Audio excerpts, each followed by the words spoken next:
La plus grande tristesse de la vie de Jacques Charrier fut la rupture de sa relation avec son fils Nicolas-Jacques Charrier, résultat de son mariage houleux avec Brigitte Bardot, et des années que Nicolas passa à grandir sans la présence de sa mère.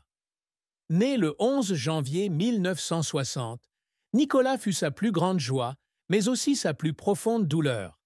Le mariage avec Brigitte, commencé sous les flashs des paparazzi, s'est rapidement effondré en 1963.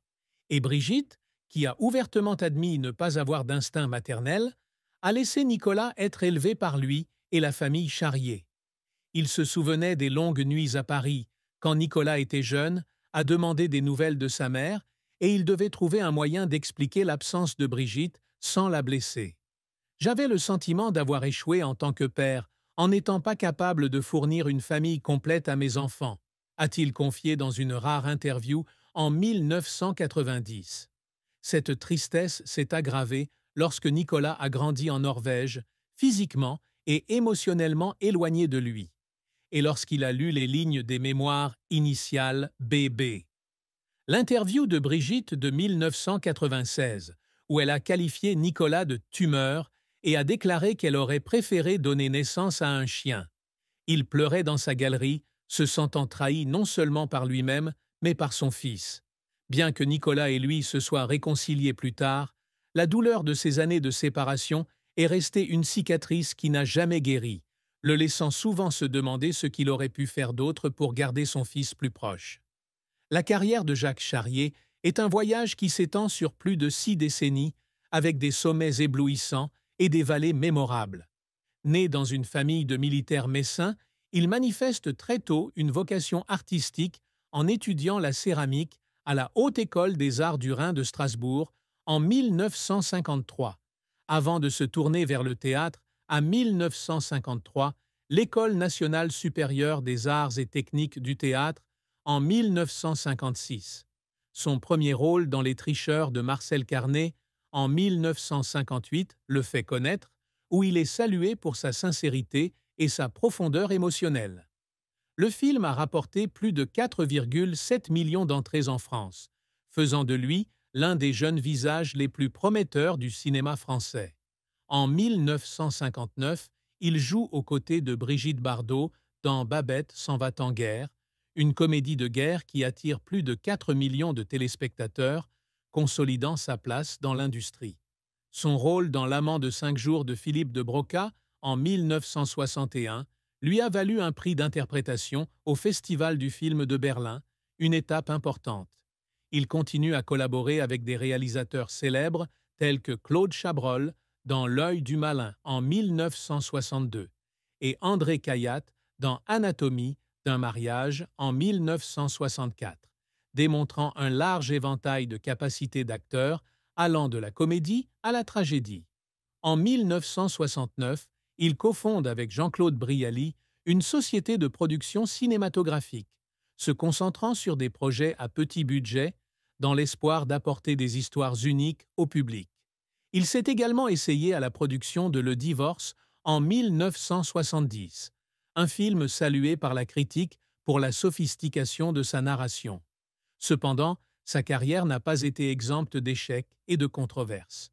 L'une de ses décisions les plus regrettables fut de refuser le rôle principal dans Plein Soleil en 1960, un film basé sur le roman Le talentueux Monsieur Ripley de Patricia Highsmith.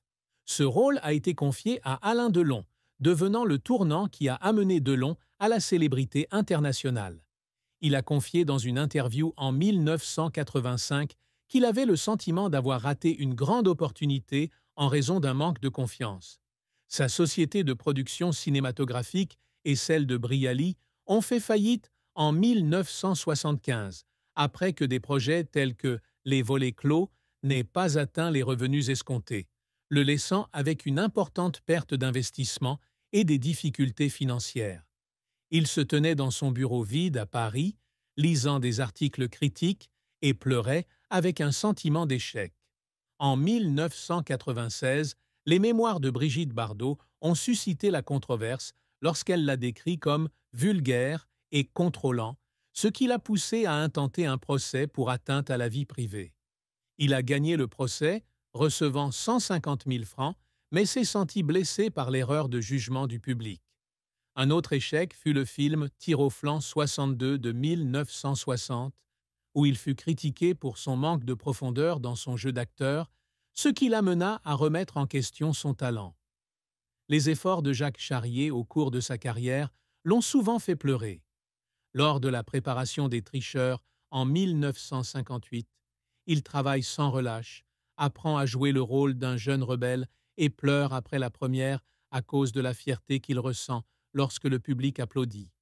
En 1961, lors du tournage de L'Amant de 5 jours, il passe des semaines à faire des recherches sur le personnage et pleure lorsqu'il reçoit un prix à Berlin, ressentant la reconnaissance après des années d'efforts. En 1980, lorsqu'il revient à l'École des Beaux-Arts de Paris pour étudier la peinture, il travaille tard dans la nuit dans son atelier et pleure lorsque son premier tableau est vendu dans une galerie de Genève. En 1990, alors qu'il expose ses peintures à San Francisco, il pleure lorsqu'un fan le reconnaît de Daktari et le remercie pour ses souvenirs d'enfance, même s'il a quitté le cinéma. « Je fais de l'art parce que c'est mon souffle », a-t-il déclaré dans une interview en 2000. En 2020, alors qu'il expose des céramiques à Paris, il pleure en voyant ses œuvres acclamées par la critique, ressentant le sens de poursuivre sa passion même à 84 ans. La mort de sa mère, Marie Charrier, en 1975, marque une fin triste pour Jacques Charrier. Marie, une femme forte qui a élevé 7 enfants dans les circonstances difficiles de la guerre, a été pour lui une grande source d'inspiration. Il se souvenait des soirées à Metz, où sa mère lui racontait des histoires de sa jeunesse et lui enseignait la patience et la compassion.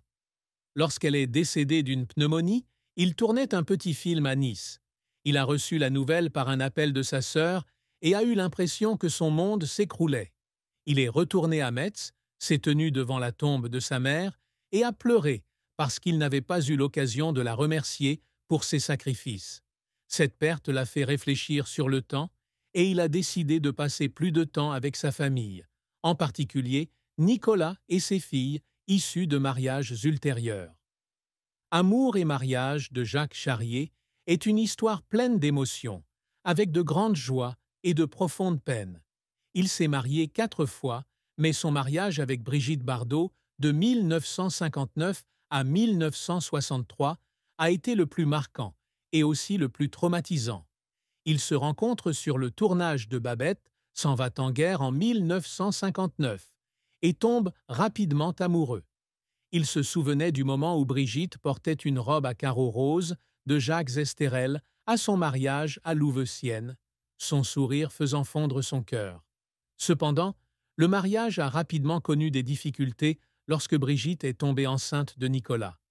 Elle a ouvertement admis qu'elle ne voulait pas être mère, et la pression des médias et les différences personnelles les ont éloignés. Il a eu le cœur brisé lorsque Brigitte a commencé une liaison avec Sami Frey, qui a conduit à leur divorce en 1963. « Je l'aimais de tout mon cœur, mais je ne pouvais pas la garder », a-t-il partagé dans Ma réponse à Brigitte Bardot, le livre qu'il a écrit en réponse à ses mémoires.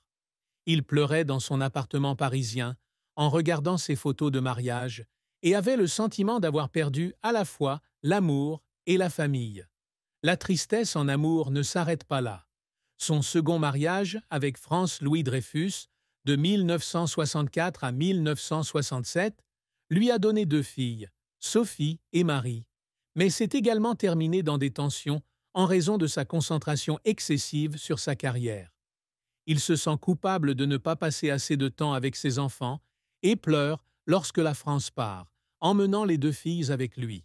Son 3e mariage avec Linda en 1982 a donné naissance à une fille, Rosalie, mais c'est également avéré difficile car il a dû faire face à une pression financière suite à la faillite de sa société de production. Cependant, son mariage actuel avec l'artiste japonaise Makiko Kumano, depuis 2009, lui a apporté la paix. Makiko, artiste talentueuse, est sa compagne idéale, partageant sa passion pour l'art. Même s'il a trouvé le bonheur, il portait toujours en lui la tristesse de ses échecs à construire une famille durable, notamment avec Nicolas et Brigitte. Une autre triste fin dans la vie de Jacques Charrier fut l'échec de la société de production cinématographique qu'il avait cofondée avec Jean-Claude Brialy en 1969. Avec l'ambition de proposer des films uniques, il investit toute sa passion et ses actifs dans la société, produisant des films tels que Le Divorce et Les Volets clos. Cependant, le marché du film à petit budget du début des années 1970 n'était pas favorable et les projets continuaient à perdre de l'argent. En 1975, lorsque la société a déclaré faillite, il se tenait dans son bureau parisien, regardant des scénarios inachevés et pleurait la perte de son rêve.